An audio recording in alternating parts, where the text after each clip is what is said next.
Jangan pernah menjadi seekor cicak, tapi jadilah menjadi seekor burung ketika Ibrahim dicampakkan rambut ke dalam lembah api yang begitu besar.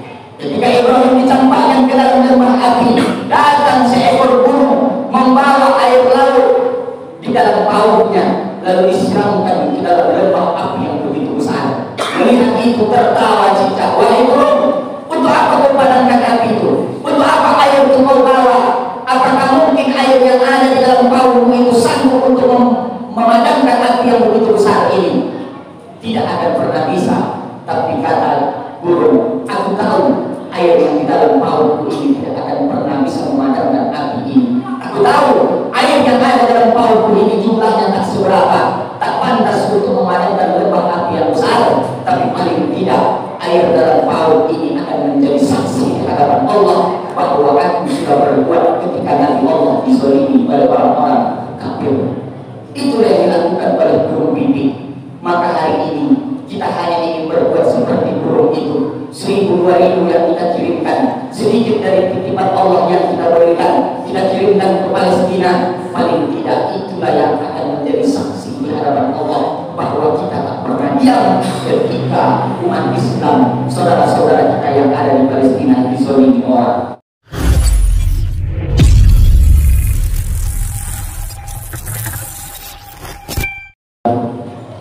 Alhamdulillahilladzi wa kafa. Wassalatu wassalamu ala Rasulillah Sayyidina wa maulana Muhammad ibn Abdullah wa ala alihi wa sahbihi wa man tabi'ahu wa mawala.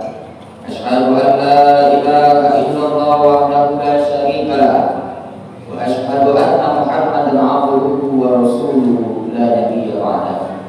Allahumma salli wa sallim ala sayyidina Muhammadin nabiyil ummi wa ala alihi wa sahbihi wa barik wa sallam. Allah Ta'ala bil Qur'anil Azim wa huwa asdaqul qa'ilin. A'udzu billahi minasy syaithanir rajim. Ya ayyuhalladzina amanu taqullaha haqqa tuqatih wa la tamutunna illa wa antum muslimun. وقال تعالى في آية أخرى يا أيها الذين آمنوا اتقوا الله وقولوا قولا سديدا يصلح لكم أعمالكم ويغفر لكم ذنوبكم ومن يطع الله ورسوله فقد فاز فوزا عظيما.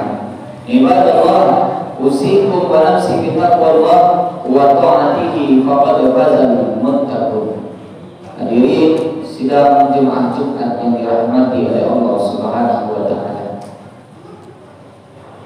Kata Nabi Sallallahu Alaihi Wasallam, ketika dia ditanya oleh Ibnu Mas'ud, Nabi menjawab, ya Rasulullah. Ibnu Mas'ud bertanya kepada Nabi Muhammad Sallallahu Alaihi Wasallam, ya Rasulullah, berapa masa umatmu nanti sebelum dia menghadap Allah Subhanahu wa Ta'ala? Berapa masa akan ditempuh oleh umat Nabi Muhammad ini sebelum kita berhadapan langsung dengan kiamat kubra?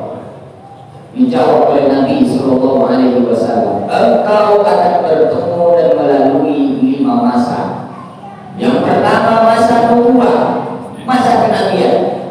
Maka di masa itu adalah seluruh umat Islam di bawah kepemimpinan langsung oleh Nabi Muhammad Sallallahu Alaihi Wasallam. Maka masa itu adalah masa kejayaan Islam. Seluruh Islam berkembang biak, Islam berkembang pesat. Maka Islam sangat maju dengan cepat di masa kepemimpinan langsung Nabi Muhammad Sallallahu Alaihi Wasallam. Meninggal Rasul, maka masuklah kita pada fase masa yang kedua. Masa yang kedua adalah masa Khalifah Ar-Rasyidin.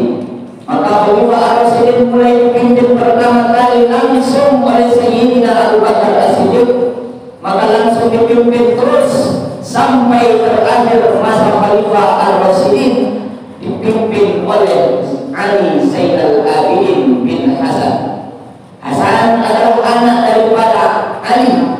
Ali punya anak Hasan dan Husain. Hasan dan Husain punya anak namanya Ali Zainal Abidin. Maka akhir dari puncak kepemimpinan masa Khalifah dipimpin oleh Ali Zainal Abidin. Maka itulah puncak Islam. Islam memegang kekuasaan di atas dunia. Islam berkembang dengan pesat.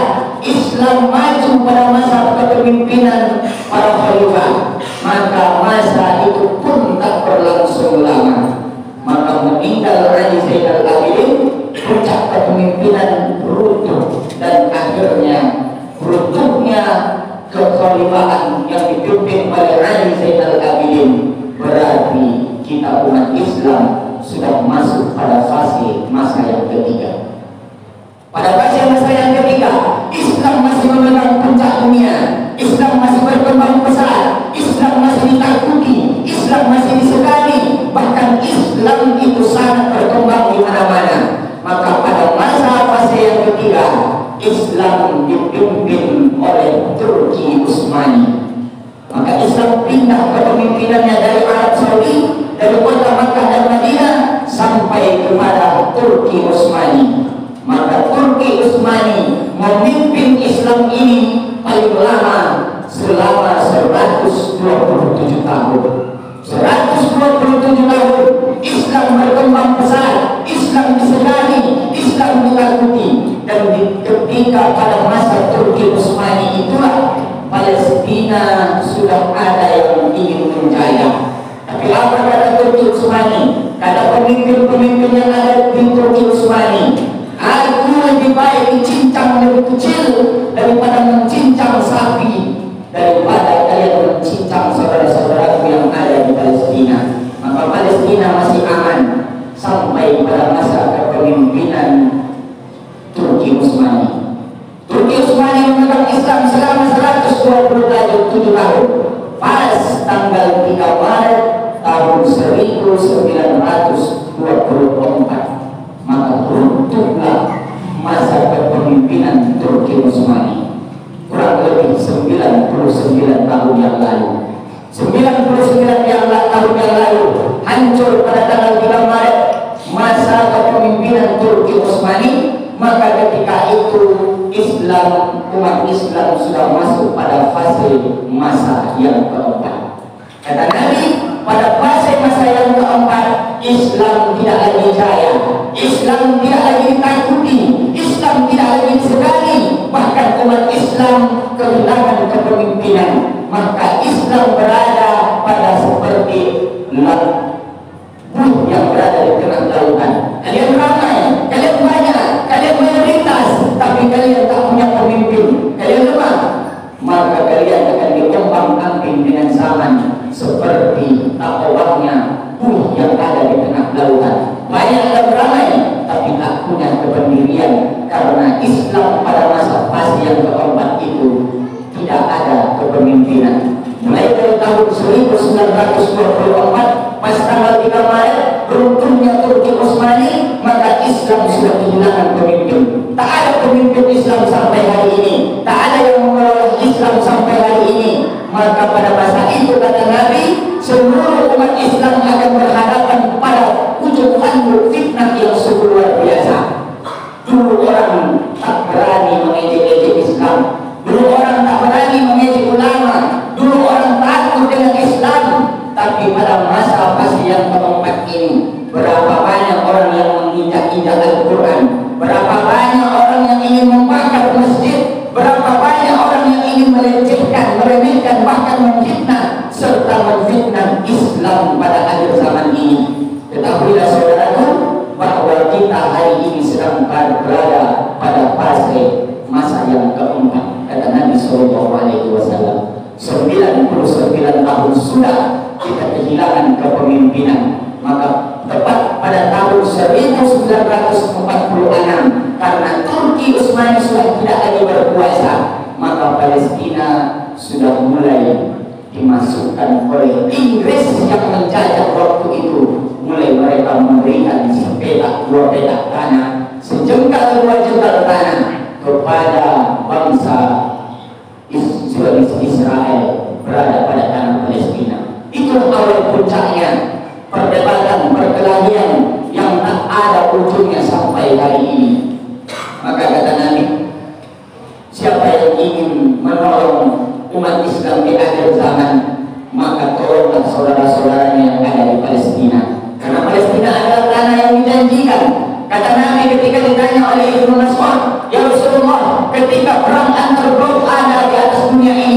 ketika perang antar berpecah di atas dunia ini, di mana kami Islam ini yang aman ya Rasulullah? Di mana tempat yang paling aman untuk berlindung dan bersembunyi? Kata Nabi Shallallahu Alaihi Wasallam, tanah yang paling aman untuk umat Islam pada masa itu adalah tanah Palestina. Hari ini kita yang menolong Palestina, hari ini kita yang membantu Palestina.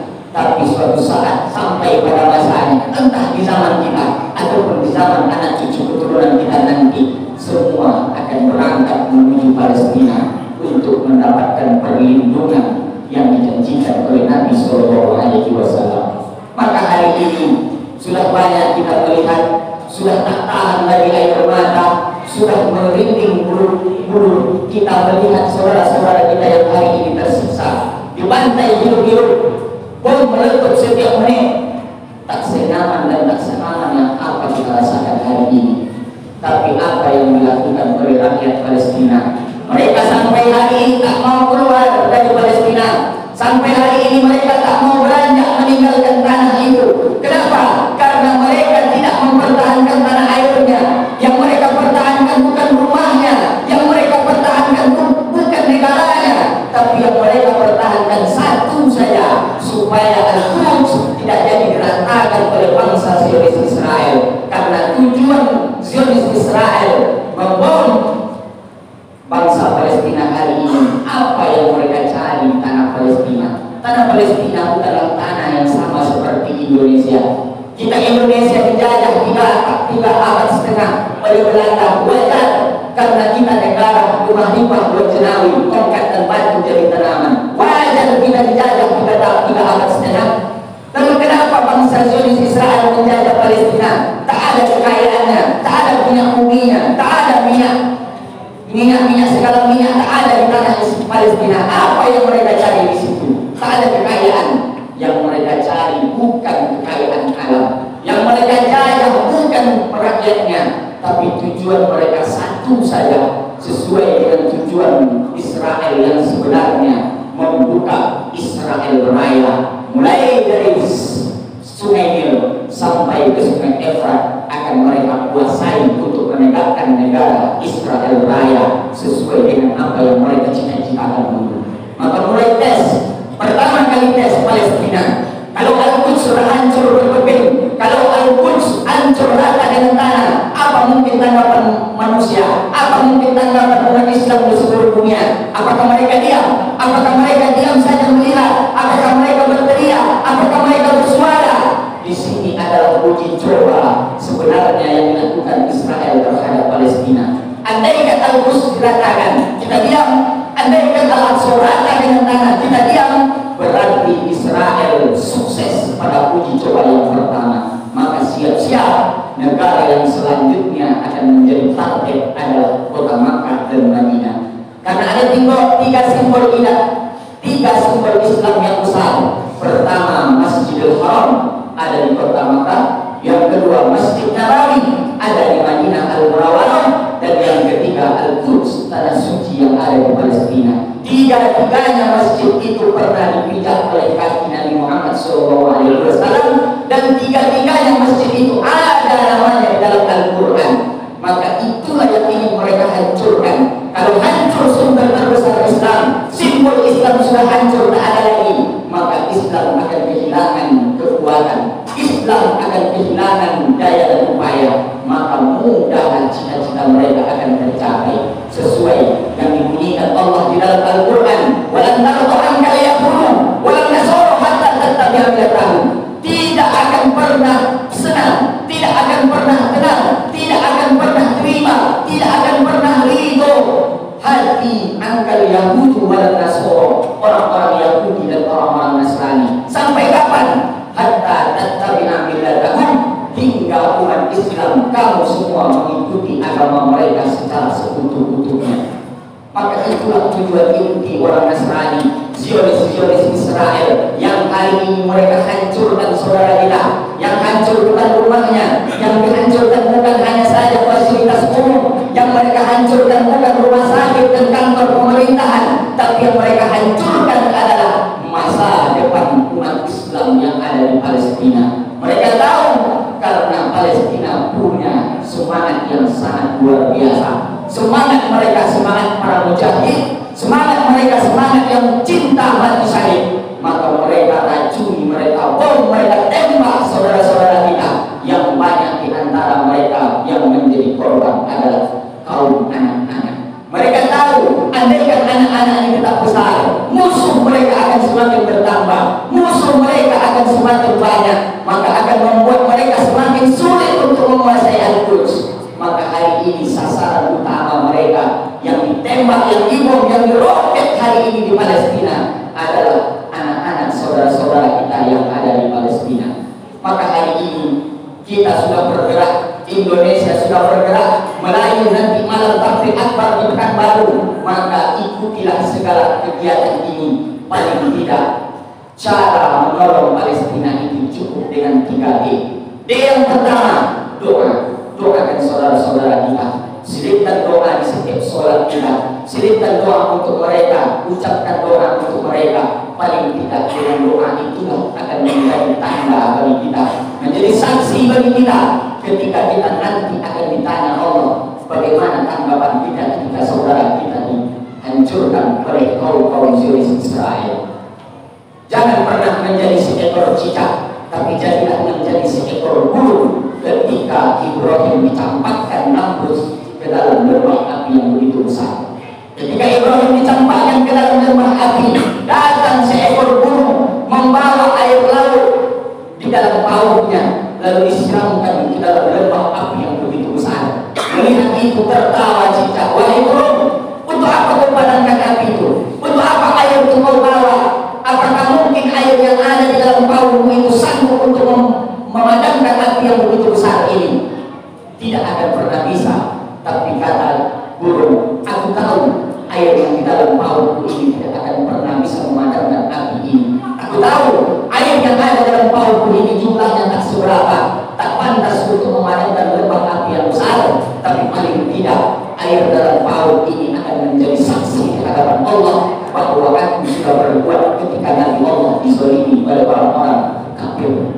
Itulah yang dilakukan oleh burung pipit. Maka hari ini kita hanya ingin berbuat seperti burung itu. 1000-2000 yang kita kirimkan, sedikit dari titipan Allah yang kita berikan, kita kirimkan ke Palestina. Paling tidak itulah yang akan menjadi saksi di hadapan Allah bahwa kita tak pernah diam ketika umat Islam, saudara-saudara kita yang ada di Palestina dizalimi orang. Kata Nabi, la yu'minu ahadukum, jangan kau berkata kau beriman walaupun kau sudah balik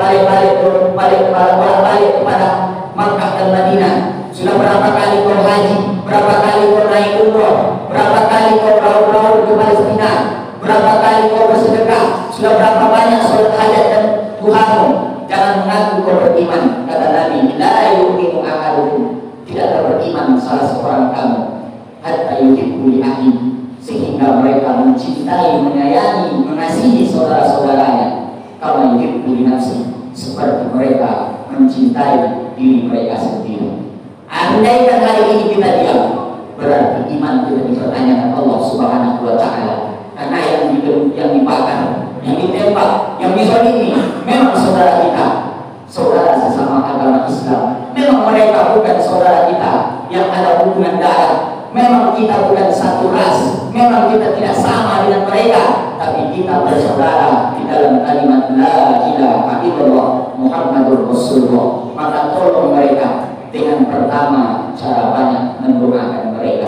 Doa muslimin bermukmin, doa itu adalah senjata orang beriman.